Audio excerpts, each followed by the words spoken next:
Menjelang penyelenggaraan ibadah haji tahun 1444 Hijriah, pengelola asrama haji Palembang sudah merampungkan berbagai persiapan untuk menyambut kedatangan jemaah calon haji Palembang sebelum bertolak ke Tanah Suci. Menurut Ketua Pengelola Asrama Haji Palembang, Rebo Iskandar, kamar yang tersedia di Asrama Haji Palembang saat ini cukup menampung 1.000 jamaah haji. Setiap kamarnya mampu menampung 4 orang. Jemaah calon haji yang menginap bisa memanfaatkan fasilitas manasik yang ada di lingkungan asrama haji sehingga persiapan ibadahnya benar-benar maksimal. Sebelum berangkat, jemaah bisa melakukan manasik bersama dengan memanfaatkan replika lintasan tawaf dan sa'i seperti yang ada di kawasan Masjidil Haram Mekah.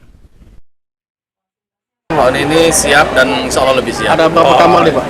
Kita cukup untuk menampung lebih kurang 1.000 jamaah. 1.000 jamaah. Pak, untuk lansia sendiri posisinya nanti di mana Pak ini? Kita tempatkan nanti sesuai dengan arahan dari panitia. Yang biasanya yang lansia, ada panitia penempatan. Ada panitia penempatan sesuai dengan itu. Kita menjadi berkomunikasi. Satu kamar berapa? Satu kamar berapa orang? Kapasitas kita bisa menampung 1.000 orang. 1.000 orang. Nah, sekarang kan satu kloter kan cuma 360. 60%. Berarti kalau langsung 2 kloter masuk masih bisa. Untuk fasilitas manasik Pak gimana Pak? Sudah cukup.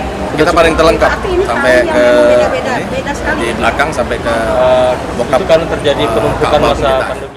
Ditambahkan Rebo, khusus dalam pelayanan jamaah lansia yang menjadi jamaah prioritas Kemenak tahun ini, jamaah lansia akan ditempatkan di kamar khusus di lantai kamar 1.